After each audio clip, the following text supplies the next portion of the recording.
అందరికీ నమస్కారం. నా పేరు రమ. అగ్రిమెంట్ వైఫ్ 11వ భాగం. రచయిత నీలిమ గారు. ఇంతకీ విశాల్ బాబు గారు ఎందుకు తీసుకొచ్చారంటే, అన్నట్లుగానే చైతు నెంబర్ తీసుకున్నాడు కాబట్టి, చైతుకి ఫోన్ చేసి అమృత ఇష్టాలేంటి?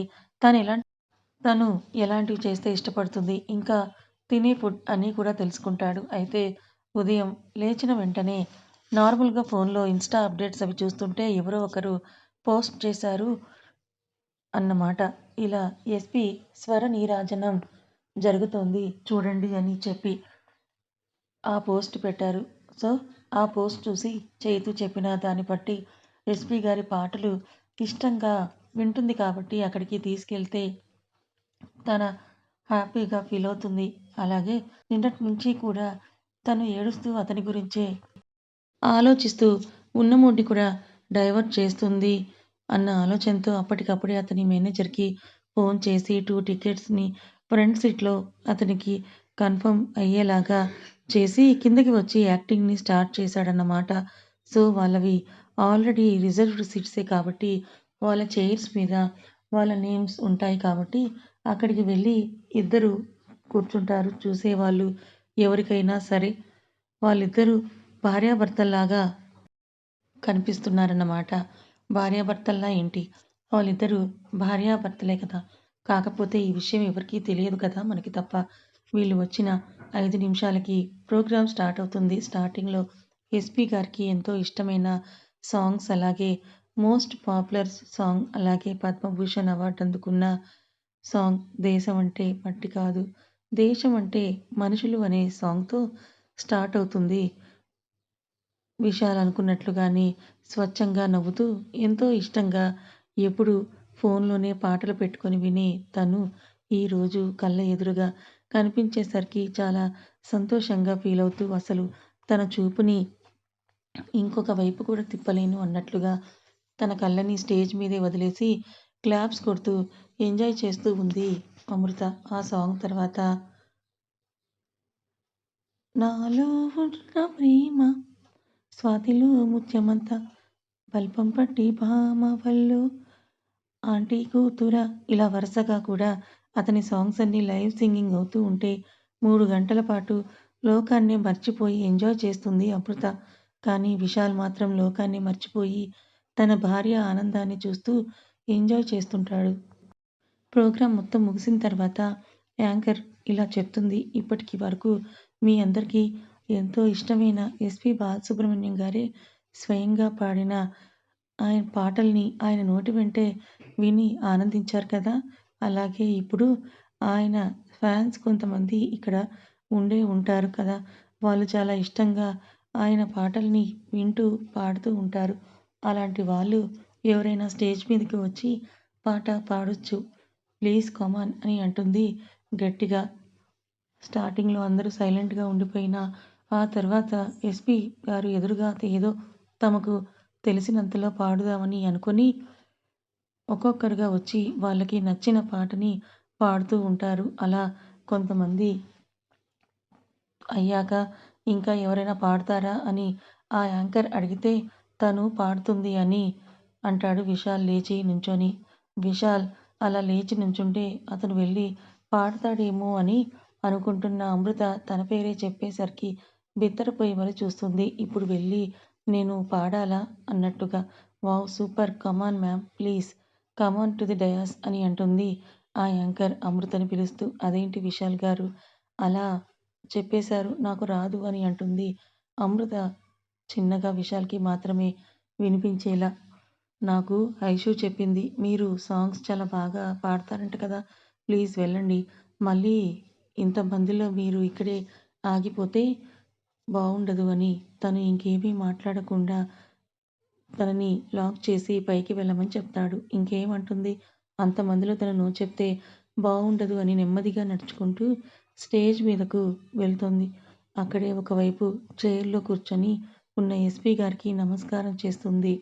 గాడ్ బ్లెస్ యూ తల్లి అని ఆయన చిరునవ్వుతో లెట్స్ స్టార్ట్ అని అంటారు.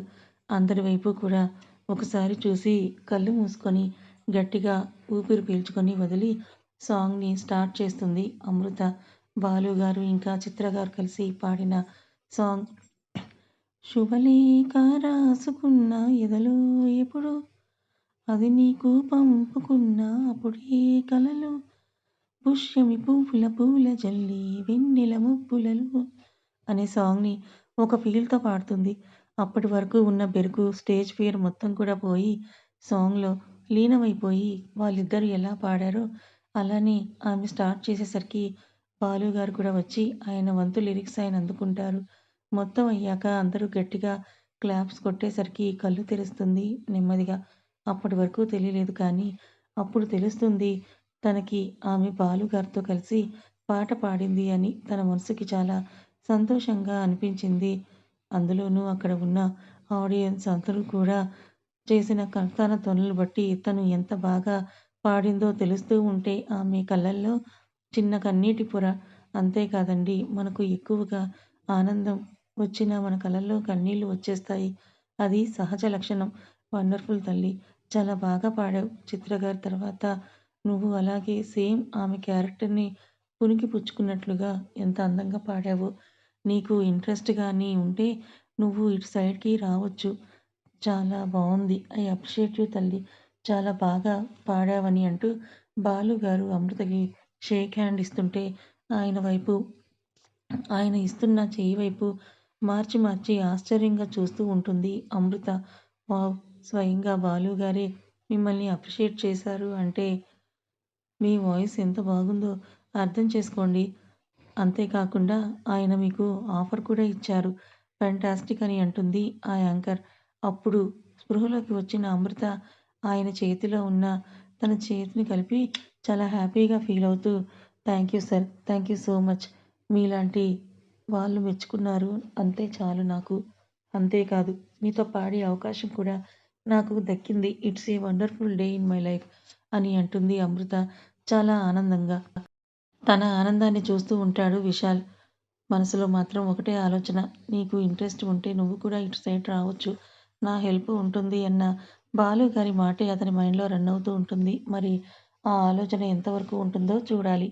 అమృత కిందకి దిగాక బాలు గారికి సన్మానం కూడా అక్కడికి విచ్చేసిన అతిథులతో చేయించి ప్రోగ్రామ్ ముగిసాక ఇద్దరు బయటికి వస్తారు.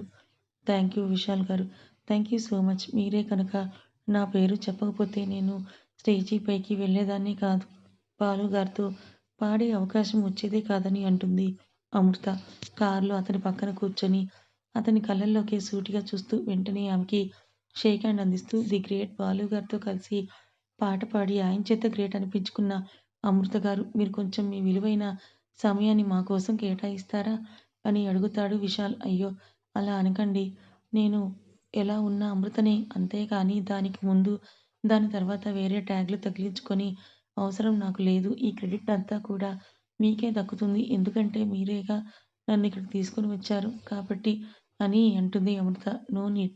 మీ వాయిస్ చాలా బావుంటుందని ఐషు చెప్పింది. అందుకే నేనలా స్టెప్ తీసుకున్నాను అని అంటూ కార్‌ని స్టాప్ చేస్తాడు విశాల్. అవును మీరు ఏం చదువుకున్నారని అడుగుతాడు అమృతని డ్రైవ్ చేస్తూనే. నేను ఎక్కువ ఏమీ చదువుకోలేదండి. ఇంటర్ వరకే చదివాను అంతే అని అంటుంది నిజాయితీగా. గొప్పలకు పోకుండా. ఓకే. మరి ఎందుకు ఆపేశారు? కంటిన్యూ చేయొచ్చు కదా! అని అడుగుతాడు కావాలని. ఇంకా తన ఫ్యామిలీ ప్రాబ్లమ్స్ అన్నీ చెప్పడం ఇష్టం లేక నాకు ఇంట్రెస్ట్ లేదు. అందుకే ఆపేశానని అంటుంది. అతను ఫ్రీగా మాట్లాడుతున్నాడు అని కావాలని టాపిక్‌ని డైవర్ట్ చేస్తూ మీరెంతవరకు చదివారు? ఎక్కడ చదివారు? అని అడుగుతుంది అమృత కూడా. విశాల్ కూడా తన భార్యకి తన గురించి అన్ని విషయాలు తెలియాలి కాబట్టి ఆల్రెడీ తెలిసే ఉంటుంది అని అనుకున్న అతను మళ్ళీ తన మాటల్లో అతను ఎక్కడ చదివాడో, అతని ఫ్రెండ్స్ ఎవరు, ఎంతమంది ఉన్నారో అన్నీ కూడా వివరంగా చెప్తూ ఉంటాడు. అలా వచ్చేటప్పుడు సైలెంట్‌గా సాగిన ప్రయాణం ఇప్పుడు మాటలతో సాగుతుంది. ఇద్దరు కూడా భయం వీడి కొంచెం ఒకరికొకరు తెలిసినట్టుగా దగ్గరవుతూ చక్కగా మాట్లాడుకుంటూ ఉండిపోతారు.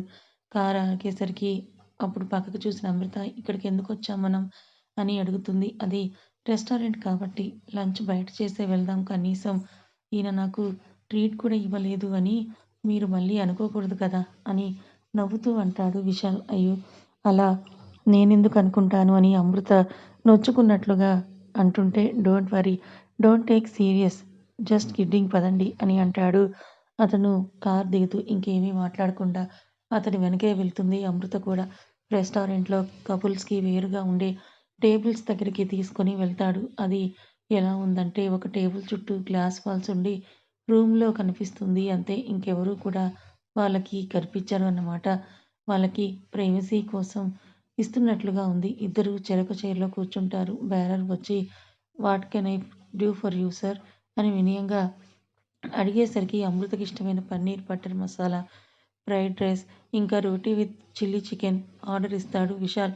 కనీసం తనని అడగకుండా ఆమెకే ఇష్టమైనవి ఆర్డర్ ఇస్తున్న విశాల్ వైపే చూస్తూ ఉండిపోయింది అమృత. అదేంటి విశాల్ గారికి నా ఇష్టాలు తెలుసా అని అనుకొని, అయినా అలా ఎలా తెలుస్తుందిలే, అతనికి కూడా అవే ఇష్టమేమో, అయినా ఇలాంటి ఫుడ్ తినరు కదా అని ఆలోచిస్తూ ఉంటుంది అమృత. ఇంకేంటి అమృత గారు విశేషాలు? మీకు బ్రదర్స్ ఆర్ సిస్టర్స్ ఎవరు లేరా?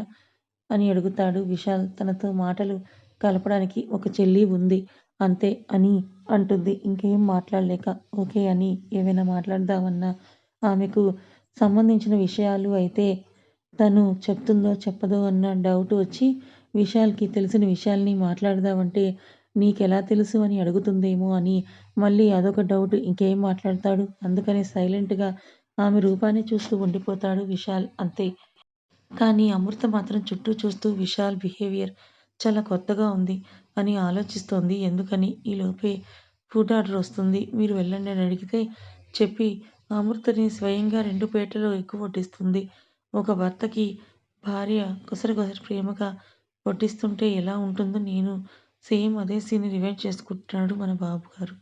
అలాంటి సీన్స్‌లో ఆ అమ్మాయిది కనిపించని నడుము చేత్తో గిల్లేసి ఏమీ ఎరగనివాడిలా సైలెంట్‌గా కూర్చున్నట్లుగా కూర్చుంటూ ఆహా! ఎంత బావుందో నాకు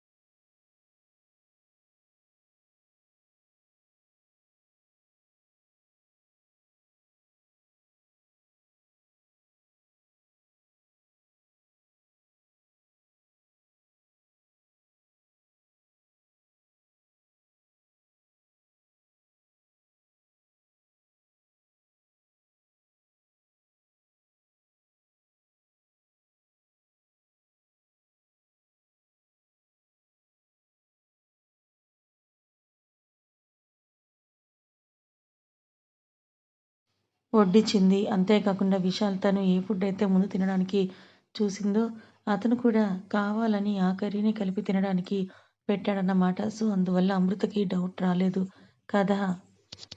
ఇంకా ఉంది. మరి విశాల్, అమృతల మధ్య జరిగే ఈ సీన్స్ మీకెలా అనిపించాయి?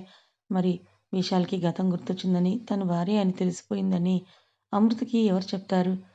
మరి విశాల్ నెక్స్ట్ ప్లాన్ ఏంటి? తెలుసుకోవాలనుకుంటే ఛానల్‌ని ఫాలో అవ్వండి. కథ నచ్చితే లైక్ చేయండి. Thank you so much.